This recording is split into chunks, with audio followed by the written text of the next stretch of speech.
ตำบลป่าแดดนอนในเจ้าอาวาสวัดวังสิ่งคำตนนี้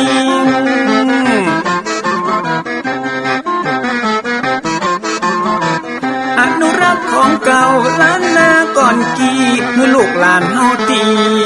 เกิดมาด้วยกันรักษาของดีเก่าเกลือได้อยู่กู้ถิ่นล้านนาฟังทำแล้วของแผ่วจิตใจเหมือนป่าอยู่ในนาทีนั้นนาม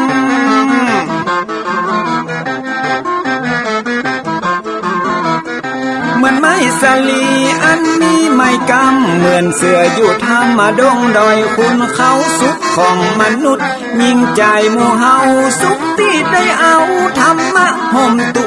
ม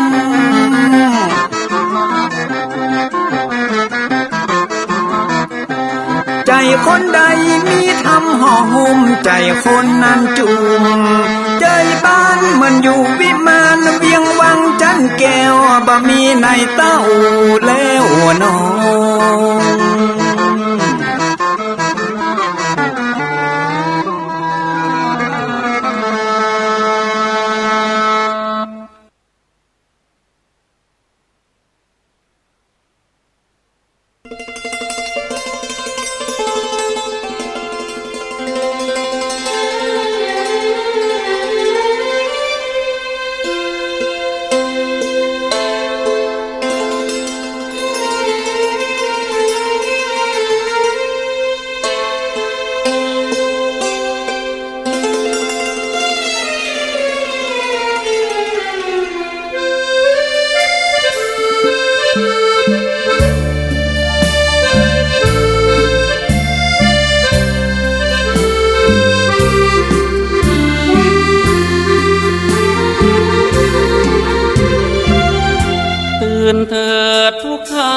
อย่ามัวหลับไหลตื่นจากนิทราเร็วไวตื่นขึ้นมาได้รับไฟไออุ่นเช้าวันใหม่แล้วเสียงแจ้วไก่ขันปลุกคุณเสียงนกร้องกันให้วุ่นตื่นเถิดนะคุณอย่ามัวนิทราตื่นเถิดนะท่านตื่นกันเสียทีแสงทองส่องฟ้าทาตีแววเสียงชะนีแผดร้องกองมาเสียงมันลำร้องโอดโอยโหยแววแผ่วหาเสียงนั้นเหมือนดังเตือนว่าอย่าตื่นขึ้นมาให้ใจแน่แน่เสียงระฆังดังก้องกังวานได้ยินหัวใจสะท้านแววเสียงกังวานหวานวังเวงแววได้ยินเสียงสวดมนต์แล้วเปิดวิทยุให้แจ้วหมุนขึ้นได้แล้วฟังเสียงธรรม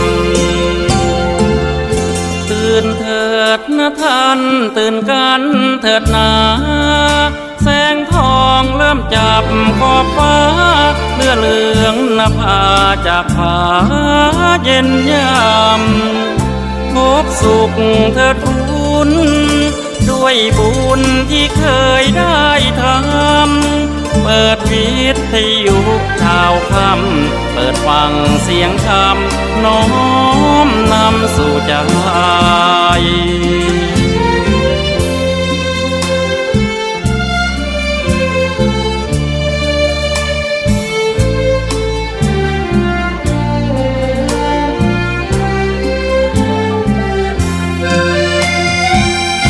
แววเสียงระฆังดังก้องกังวานได้ยินหัวใจสะท้านแววเสียงกังวานหวานวังเวงแววได้ยินเสียงสวดมนต์แล้ว เปิดวิทยุให้แจ้วหมุนขึ้นได้แล้วฟังเสียงธรรมตื่นเถิดนะท่านตื่นกันเถิดนาแสงทองเริ่มจับขอบฟ้าเหลืองนภาจากผาเย็นยามพบสุขเถิดคุณด้วยบุญที่เคยได้ทำเปิดวิทยุข่าวคำเปิดฟังเสียงธรรมน้อมนำสู่ใจ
ตำนาน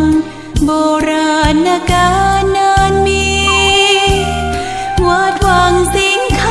ำอำเภอเมืองเชียงใหม่แห่งนี้และนาญาติโยมน้องพี่สามัคคีรวมทานร่วมทุนวัดวังสิงห์คำรู้กันทั่วคอนพระครูวิสิตศรีลาภรณ์เทศสอนให้พรเกื้อกูลเจ้าคณะตำบลป่าแดดหน่อเนื้อนาบุญเจริญพรญาติโยมคุณร่วมบุญร่วมแรงศรัทธาพระเจ้าทันใจคู่วัดวังสิงห์คำบารมีเลิศล้ำญาติโยมเลื่อมใสบูชาครูบาเจ้าศรีวิชัยให้พรมวลมิตรสิทธาพระประจำวันเกิดเสริมดวงชะตาให้อาหารปลาหน้าวัดสุขใจเชิญร่วมบุญส่งน้ำพระนะโมตัสสะภะคะวะโตอะระหะโตสัมมาสัมพุทธัสสะสาธะโวฟังลาโสตุจนะสัพพุริสะตังหลายตั้งยิงและใจมวลโบอันทาอยู่ดาฟังยังรัสธรรมเตสนาบัวระวงหงอัมมาตลำดับการมาแถมแล้วเราขอเชิญศรัทธาตั้งหลายหนุ่มเทาจุ่งตั้งจิตใจเราดาฟังต่อไปนานี้แหละนาตาในกาละนั่นใส่เจ้าหนอไทยสุริยะบงสาบหันกนิฐาน้องเนาตุกไม่เอาถนัดใจจิงลุกไปไววาดจากผาศาสตร์พังกาไปยังศาลาที่จอดก็บหันยอดใส่ใจน้ำตาไหลบ่เหือดห้อนไม่เดือดเผาโลนบ่อาจทันลงต้นอยู่ใดย้อนโศกไม่เหลือลายลวดสยบตายเต้าตอดที่ปางจอดศาลาจุมเสนาหนุ่มเท่าตั้งนางนอดเนาปทุมาต่างโศกาจิมเต้าห้องให้เศร้าสะสนโคตรไหลตนเขาไกลกลัวเจ้าบุญใหญ่เมื่อมอน ส่วนสะลีบังอ่อนนอดเนางามบ่อเศร้าปทุมมามีเศษนะมีสีเนหาไฟหอยในเจ้านาดน้อยสุริยะวงศ์ลวดลืมองค์นางไทยเข้านั่งไกลลูกกาญาแล้วใครจะกล่าวจี้ว่าขอเจ้าปี้เจียงคานมีสมปานแก่กล้าอย่าละข้าปทุมมาจุงขุนนะตัวข้าอันเป็นกำพร้ายิ่งเดียวตุกเป็นเปลวทางตองในแห่งห้องหอระไทยบ่มีภัยดับได้ฮ้อนเอาไม่คืนวาน ขอเจ้าหอจันตนองค์อาจลุกมาสะบวยราชจอมนางอยู่หอขวางใหญ่กว้างช่วยก่อสร้างสะบวยโรมขอสายอุดมหนอดเต้าอย่าฟังเฝ้ามอรัดนาจูงลูกคืนมา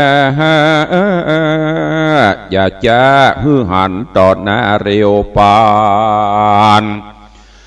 นางจอมขวัญยอดซอยริร่ำถอยนานาก็มีหันเล็ดนาโสสุริยะวังโส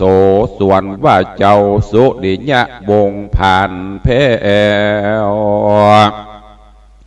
สยบไปน้อยหนึ่งแล้วก็คืนมาจุมเสนาน้อยใหญ่นบขาบไว้อันจุลีว่าขออันเจิญกาวโตนบุญมีปิ่นกล้าเอาไปเป็นเจ้าเวียงใจจุมพลในผู้ขาพร้อมทวนนาโยธาขออาสาเสาะสอดหาเจ้ายอดบัวระวงโตนเป็นองค์น้องเต้าพับไข่ดาวแดนดินขอพระนรินทร์ที่ราชอย่าไม่มาดมองผ่านโยธาหารมากเต่าเตี้ยงปะน้องเจ้าบ่อสังกาขออาราธนาหนอเต้าโตนโยดเย้าบุญนาเข้าปาราสเวยราชอยู่ภาษาเตรียมนางในหอควางยอดซอยหือไพรน้อยเจ้าตายสุขบานใจหลายหลากตามเขาหากประสงค์ส่วนสุริยะวงศ์ยศใหญ่โอดโศกไม่มาวนก็หับนิมนต์สะบวยราชแย้มนั่นอำมาตย์เสนาตั้งนางปทุมมายอดซอยก็จื่นใจจื่นจ้อยนำนาเอากันมาแวดล้อมแห่นแห่ออมเป็นปริวานนำหนอผู้บานตนองค์อาจขึ้นสู่ภาษาทห่อคำเจ้าบุญนำสุริยราชตุกบ่ขาดเหลือใจน้ำตาก็มาหลายหลังย้อยก็กล่าวถอยว่าตีเฮอชมชะลีนอดเนาแงมบ่อเศร้าปทุมมาตั้งเศษนาหน่อยใหญ่ฮือหูไข่ตามรายคนตั้งหลายมวลมากก็ออกปากทูลสาว่าข้าแด่มหาราชเจ้าโตนยศใหญ่อันว่าเจ้านาไทยบัวระวงแม่นจักลงแห่งห้องอยู่เขตต้องแดนใดจักอยู่ไกลหรือว่าไกลข้าไพรไตเสนาขออาสาเสาะไส้ฮื้อจวบใดดังประสงค์ขอพระองค์ปิ่นเกลาอย่ามนเศร้ามองขี้เขาก็ตีกรองเป่าไปตัวดาวเวียงใจว่าคนใดหูข่าวแห่งน้องแห่งเต้าชื่อบัวระวง ได้หลงห้องขอคองข้างคองอยู่แห่งห้องแดนใดจุงเรียวไวมากล่าวแด่ท่านเต้าผู้บานปานนาการหลายหลากเงินคำมากเหลือหลายตังยิ่งใจข้าใจเต้าจักใส่ตกปันจะเล่นนาตาตะนันตะรังลำดับทัดนั่นไปแถมเล่าอำมาดเก้าเตรียมใจก็ฮือตีกองใจเป่าห้องไปถ้าไข่ห้องปาราเฮือโยธาอ้อมมาดปัจจาราชเศรษฐีขหบดีป่อกามาพร้อมนาจอมกันแล้วก็มาทูลขวัญอภิเษกอติเรกมงคลโยกยางโตโหสุริยราชเป็นเจ้าผาศาสตร์สะบวยเมืองกับตังนางบุญเรืองยอดซอยงามชื่นจ้อยปทุมมาจุมโยธาอ้อมมาดพรหมนาจารย์เศรษฐีก็ปั่นป่อนดีส่องเจ้าตามฮีดเก่าโบราณว่าขอส่องผู้บานยศใหญ่หายมนไม่เครื่องกา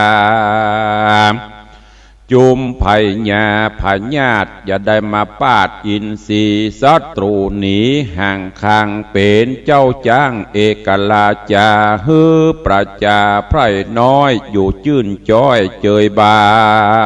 นย้อนสัมปาย้อนสมปานส่องเจ้าปกห่มเกลาบังไผ่แดดเตอะว่าอันก็มีหันแลนาตาโตโหปัฏฐาญะแรกแต่นั้นไปนาเจ้าหนอดลาสุ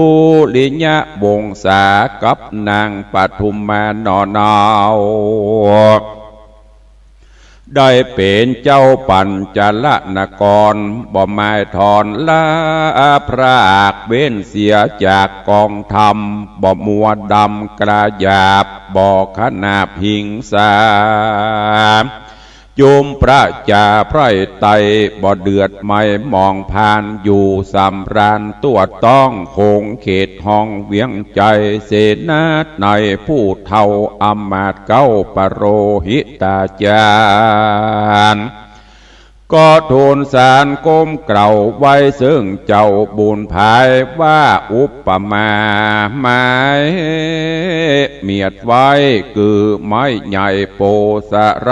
มีห่มใบแผ่กวางสัตว์อยู่สั่งเศร้านอนหายอาบอนวิโยกจุมทุกโศกนี้ไกลอุปมานิสัยคือเต้าไทยทะรงธรรมพ้นหน้าหนำน้อยใหญ่บ่อต่ำก้อยมองผ่านสุขสำราญค่ำเจ้าย้อนป่าละมีเจ้ามุงบนจุมรีปนจุผู้โจมจื่นสู่โสมนัสสาอุปมาหนึ่งใสคือน้ำใหญ่วังทาน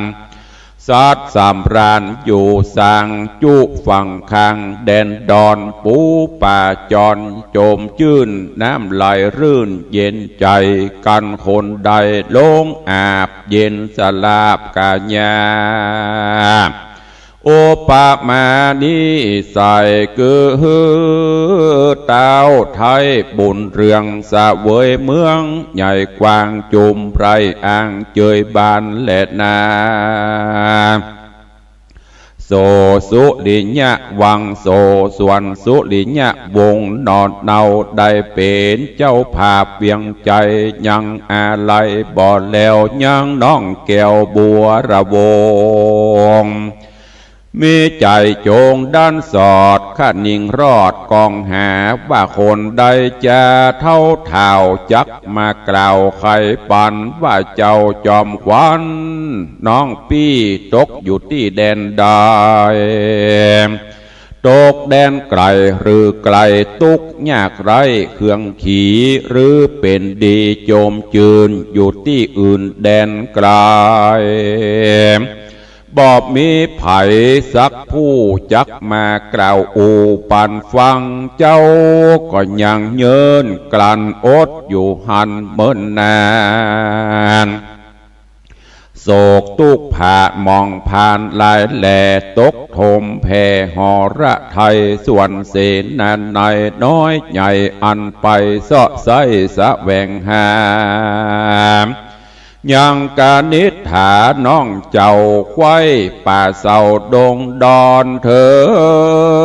งสถานต่างดาวแห่งต้านเต้าแดนไกลจังไปในไปนอกตุกแดนขอกสีมาเสาะสะแวงหาควายแล้วบ่หาน้องเกี่ยวแดนได้ได้เป็นเจ้าภาพเวียงใจก็ยังอาจไหลบอดแล้วยังน้องแก้วบัวระวงมีใจโจงด้านสอดขนิ่งหอดกองหามว่าคนใดจะเท่าจักมากล่าวไขปันว่าเจ้าจอมขวัญน้องปี้ไปตกอยู่ที่แดนใดตกแดนไกลหรือไกลตุกยากไรเครื่องขี่หรือเป็นดีจอมจื้นอยู่ที่อื่นแดนไกลบ่มีไผสักผู้จักมากล่าวอู้ปุ่นฟังเจ้าก็ยังเยินกลั่นอดอยู่หันเมินนานโศกมองผ่านหลายแหล่ตกถมแท่แผ่หอระไทยตวนเสนาในน้อยใหญ่อันนาไปเสาะไสสะแวงหายังกานิษฐาน้องเจ้าควายป่าเสาดงดานเถิงสถานต่างดาวแห่งต้านเต้าแดนไกลตั้งไปในไปนอกตุกแดนขอกสีมาเสาะสะแวงหาควายแล้วบ่หารน้องเกี่ยวแดนใดสุดวิสัยบางผู้ก็ปอกคืนสู่คืนหลังปิกมายังที่เก่านบน้อมเกลาทุนสาใครขี้ยาบอกกล่าวแก่ตันเต้าตามมีก็มีหันและนาโสราชาส่วนพญาสุริยราชฟังโอกาสทุนสา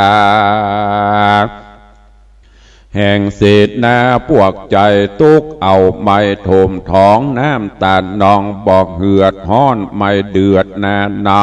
ำอยู่หอคำปางเป่าตุกลำเอาเววาปริเทวนาปริเวตานาล่ำถอยมีบอดหน่อยหลายประการก็มีหันและนาตะมาถังปะกาเสนโตสัทธาอาหะสัทธาสัพปัญญูยอดซอยหันบาทถอยบาลีบทหลังมีไปแจงพระจิงแสงเตสนาวาโสสุลิโยราชาดังนี้เป็นตนภิกขเวดูราภิกขุตังลา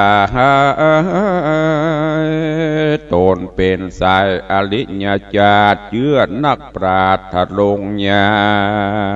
ณส่วนเต้าผู้บานสุริยราชเจ้าภาศาสปัญจาลนกรยินอาวรกึดฮอดถึงเจ้ายอดบัวระวงนอพุทธองค์บุญมากอันใดพรากเสียกันใจติดพันจองหอยริร่ำถอยนาโดกเครื่องแก่กังแกนถมถังแน่นหอระไทยน้ำตาไหลบอกขาดว่าเป็นเจ้าภาศาสใส่สีการบอบมีน้องเนาอยู่เตรียมเฝ้าหอนาย สุขบ้านใจหลายแหล่จักมีแต่แดนใดดังรือใส่ใจน้องปี้ละปี้ไว้นี่ไกลเอวตั้งไกลไปนาหรือว่ากว่าคืนลางมาละอย่างปีไว้เฮอทุกเอาไม่เลือดไหลโตนองใจน้องลาออกเตียวกว่าแดนไกลจักมีไผ่เป็นเปื้อนแอวเดินเถื่อนขอกินเตี้ยงเมาเวีนห้องให้พระน้องไทยเครื่องกาสองเรารากลากลาดปัดเมราชเตวีดันดงรีเตียวสอดพดมาหอดเวียงใจกำเวนใดมาลากหือใดพรากเสียกันอัศจรรย์บอดหน่อยวิบากพลอยมาเตงเด็กโขมเหงพี่น้องเหือพรากห้องไกลกันส่องจอมขวัญน้องคาเตี้ยงความหน้าเมื่อมอนบ่เลือขอฮอนซากไว้เหือพี่ได้เล็งหานเจ้าห่อจานยศใหญ่ตุกเอาไม่ถนัดใจริร่ำไรบอกขาดในผาศาสตร์ห่อคำก็มีหันและนาสาปทุมมาส่วนนางปทุมมานอดเนากันเต้าเจ้าสามิการิร่ำหาบอกขาดถึงเจ้าหน่อยนาดบัวระวงมีใจจงกึดแผ่บ่เวนแว่คืนวันนางจอมขวัญยอดซอยจริงกล่าวถอยทูลสาวาคาแด่มหาราชเจ้าตนเป็นปิ่นเกล่าประจาธรรมดาว่าอาวายสัตว์โลกไตหลวงลายเตียนย่อมตายปัดพรากเตียนย่อมจากเสียการตามกรรมไผ่มันสร้างไว้ตั้งแต่ไทยเดิมมาพ่องเครื่องกาตำก้อยพ่องจื่นจ้อยเจยบานพ่องลูกหลานตายจากพ่องพ่อแม่พรากตายไปละใส่ใจลูกเต่าเฮือโศกเศร้ามองขีดใหญ่น้อยมีพร้อมหน้าเป็นกำพระเววนลางเตือปีโต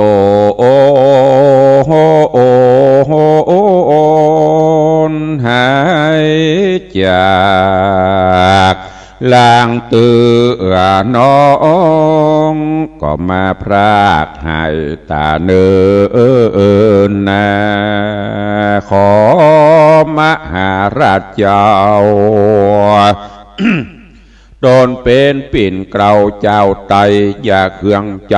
นักกว่าแม่นไปนาบรรลุนยังมีบุญมาฮอดเตี้ยงได้หันยอดกันนิทาขอโอดสาเยินกรันดักอยู่หันตามรายช่วยปกงาดักอยู่หันตามธรรมช่วยปกงำไพรฟ้าพร้อมทวนนาโยธาตั้งปะจะตั้งเศษนามวลมากฮือเขาอยู่เจยบานสุขสำราญไข่ห้องแดนเตดต้องเมืองเฮาแต่เตนา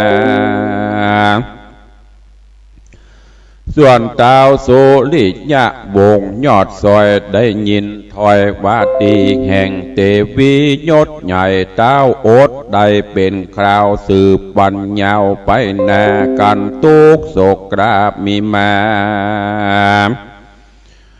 เต้าซ้ำจะโอกาสซึ่งนางราชเตวีว่าดูราสายสะดีน้องเนานางจุงเฝ้าห่อใจปี้จักไปเสาะไซหาน้องไทยบัวระวงปี้อยู่โคง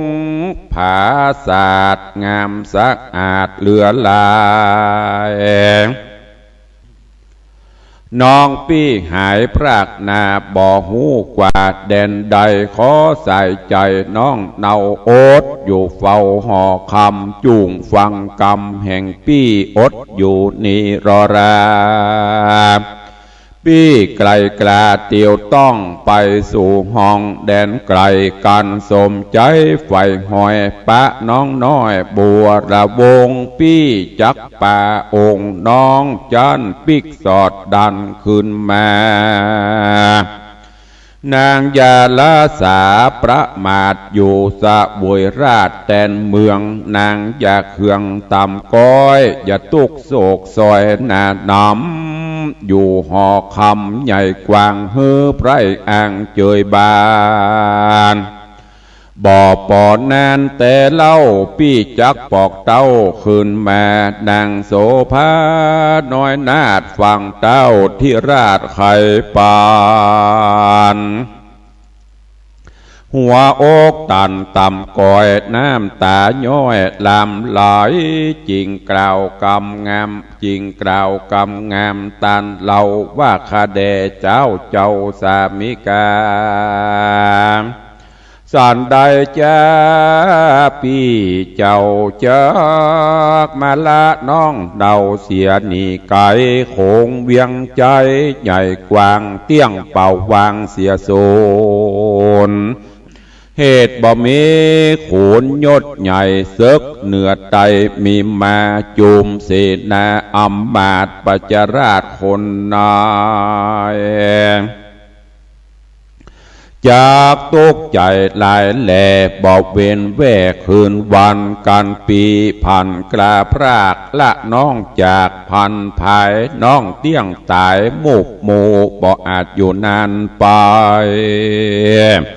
ขอใส่ใจพี่เจ้าโอ๊ตเป็นเก้าสวยเมืองฮือรุ่งเรืองไปนาฮื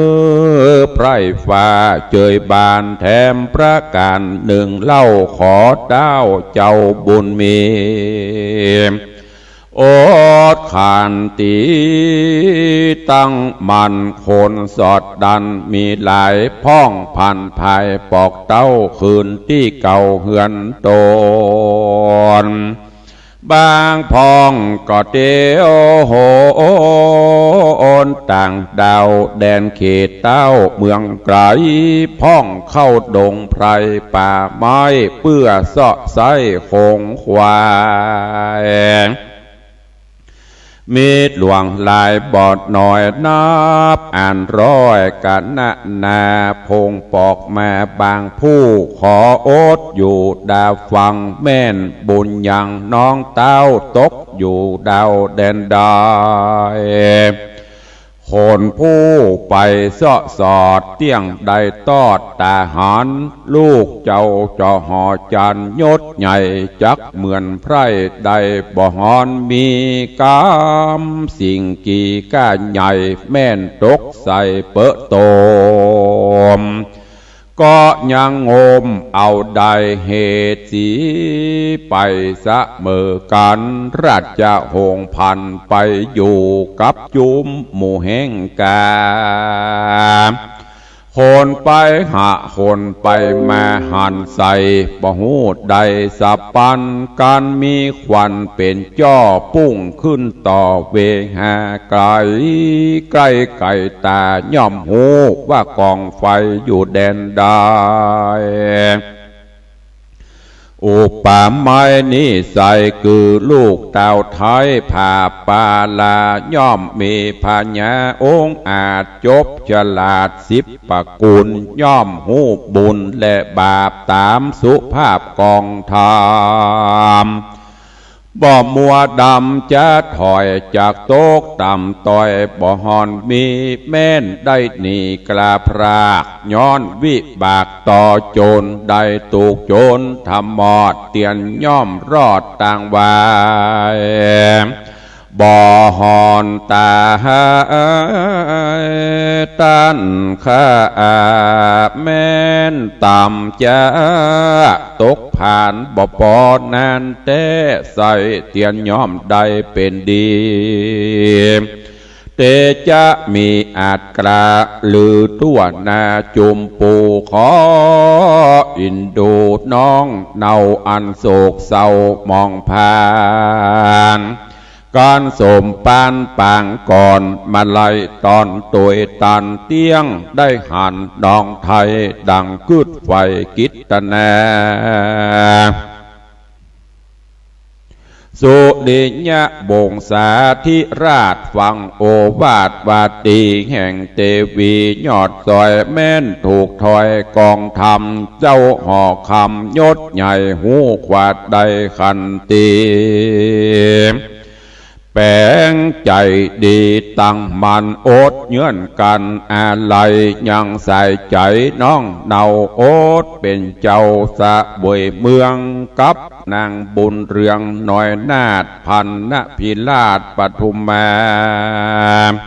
เฮือปาจาพระเอน้อยได้จื่นจ้อยเจยบานจริงราชองค์การโปงขาดเฮือจ้างผู้ฉลาดต่างตา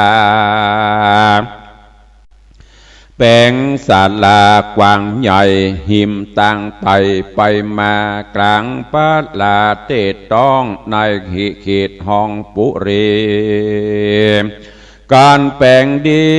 เมียนแล้วก็เฮือจ้างแกวนเกลียวริศนาแต้มหูบนาหลายแหล่ติดใหญ่แผ่เต็มฟ้า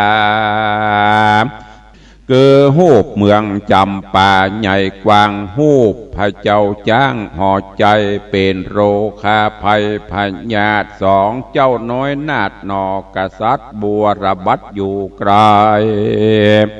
หูบนางบาปใบกาบไวผู้จังไลจุล่อไปโซนสอปิตาป้อพญาโหดกลาหือพวกข้าคนลายมาดสองใจจักลากออกไปจากเวียงใจหูบใส่ใจแม่เจ้างามบ่อเศร้าจันตะเทวีเอาคำดีมาไทยฮื้อปล่อยลูกแก่นไทยส่องใจแล้วฮื้อผันภัยจากห้องหูบสองปีน้องสั่งอำลาเจดน้ำตารองร่ำหายหูบสองแก่นไทยสบายทงเข้าสู่ดงแดนป่าขึ้นนอนก้าลูกขาหูบสองโสภายศใหญ่ต้มกีนไก่คนละตัวหูบสองบนหนัวยอดซอยเอาป่าปล่อยวังทานหูบสองกุมารปีดน้องเดินเถื่อนทองดงตา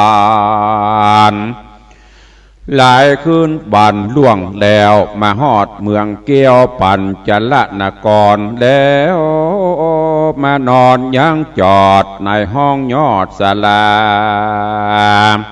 นอกรัฐถาเมืองใหญ่หือเต็มไว้จุประการเต็มลายสารจี้จ้องบอกเป็นห้องเป็นลายคนผ่านผ่ามารอดกันได้ตอดตาหานบอกไข่ป้านบอกเล่าย่อมหูเก้าถึงไปการเต้าบุญภายโตนองค์อาจหืออำมาตั้งตา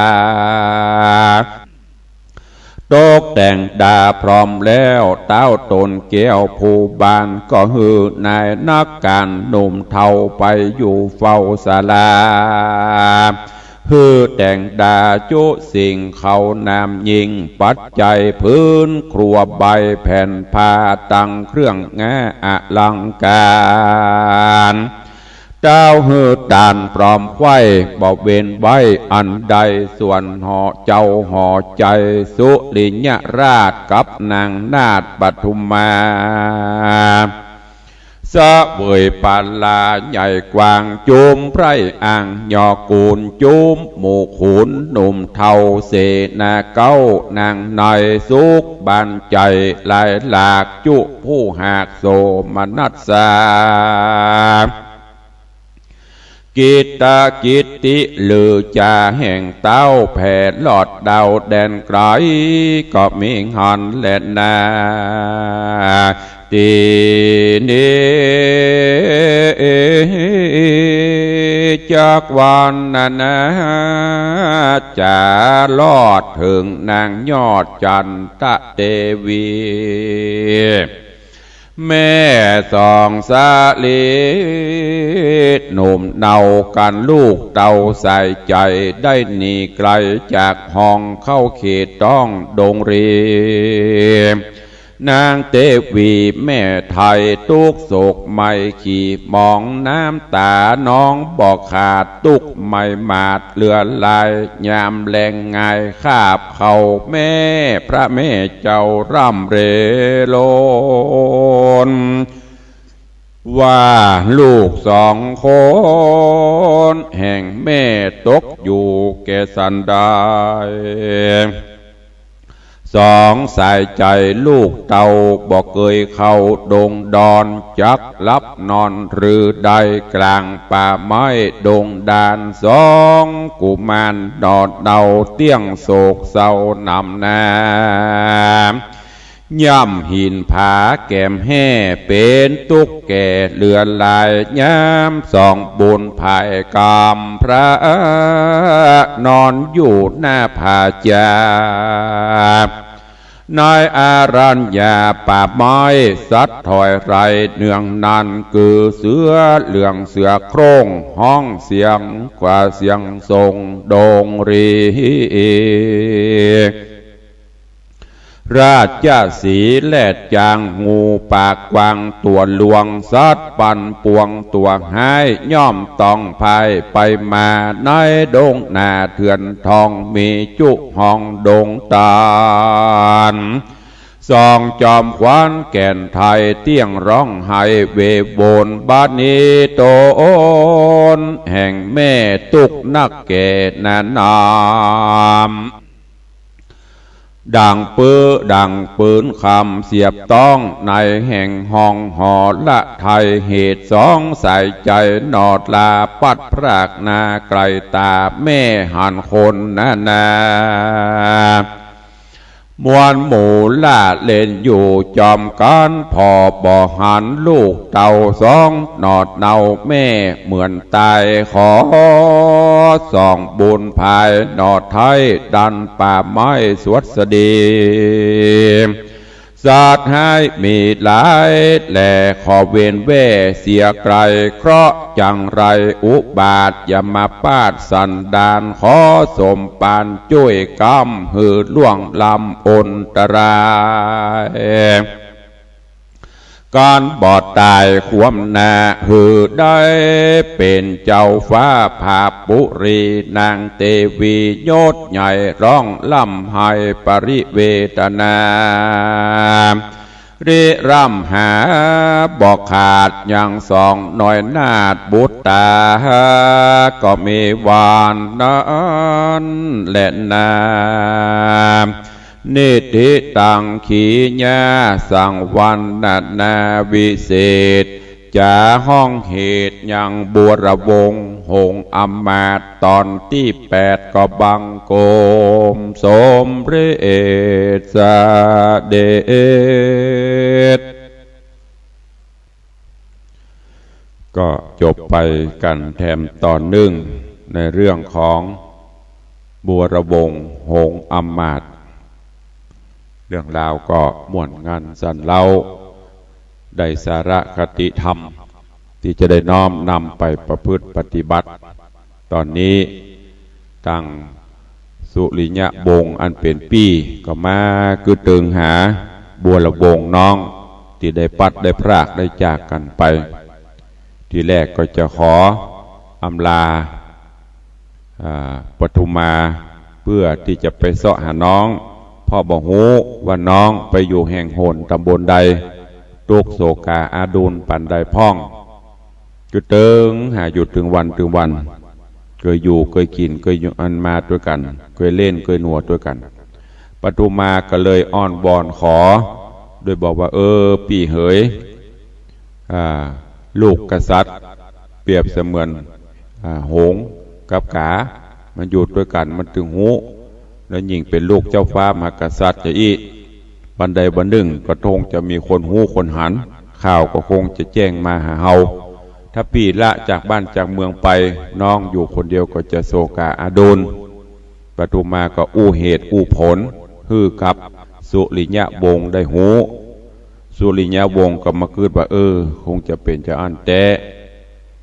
แล้วก็ได้มาคิดไปคิดมาก็ต้องหาวิธีที่จะเสาะหาน้องฮือปะก็เลยสร้างศาลาขึ้นหนึ่งหลังที่กลางต่างไปสัญจรผ่านไปผ่านมาก็จะได้พักได้หูแล้วในศาลานั้นก็สั่งให้ช่างกิตนาแต่งแต้มหูกเป็นตอนตั้งแต่อยู่กับพ่อกับแม่ตั้งแต่แม่นาใส่โตดตั้งแต่เปิ่นไล่ออกบ้านออกจองตั้งแต่แม่เอาคำปั่นฮื้อจนกระทั่งมาถึงกลางป่ามาปะไก่ป่า2 ตัวดำตัวแดงก็กินกันคนละตัวจากนั้นต่อแหมตอนต่อไปก็ดันโดนมาถึงเมืองปัญจละแล้วก็มาพบมาปะปัณณสลามเนี่ยก็เหมือนยังไปเขียนภาพพุทธประวัตินั่นเป็นตอนไปเพื่อที่จะฮื้อหวังจะฮื้อบัวละวงก็ดีไผก็ดีที่หูเรื่องราวมาพบมาปะก็จะได้หูว่าปีอยู่ที่นี่เรื่องราวจะเป็นจะได้ก้อยติดตามท่าฟังกันในตอนต่อไปเนอะบัวละวงจะมาปะศาลานี่ก็ว่าแปลงไว้ละบัวละวงไปแหมตางปะกันกาหรือว่าเมื่อปะแล้วอันยังจะเกิดขึ้นต่อไปก้อยท่าติดตามไปในเรื่องบัวละวงหงอมาตย์ในตอนต่อไปวันนี้ก็โปร่งวางไว้แต่เพียงเท่าอี้วันนี้ขอความสุขสดดีจงบังเกิดมีกับทุกท่านอยู่เย็นเป็นสุขจุ่มเนื้อเย็นใจสุขภาพพระนามัยสมบูรณ์แข็งแรงเหมือนกันจุตนจุองค์จุปูจุคนเนอจัตตารโอธรรมาวัตันติอายุวันโนสุขังภะลัง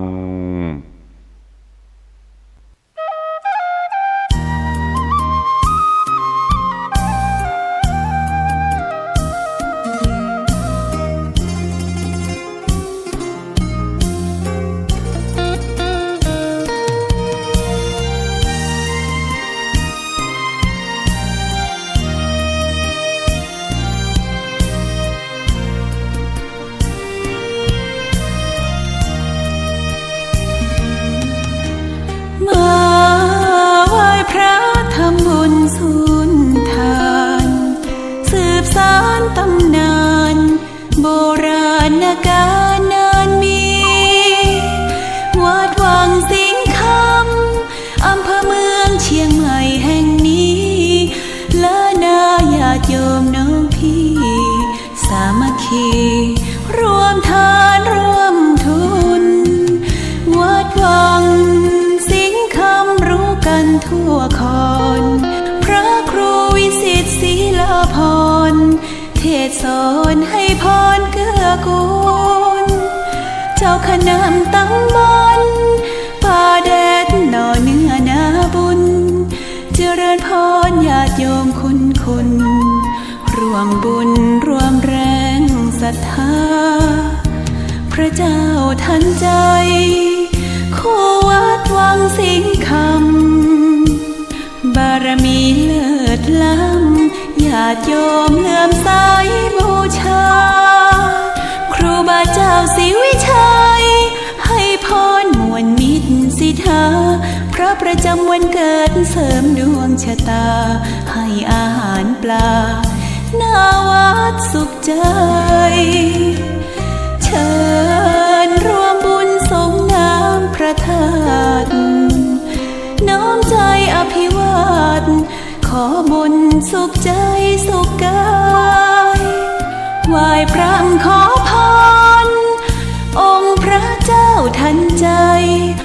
อประเสริฐเจริญพรอวยชัยให้ท่านสุขใจทั่วกัน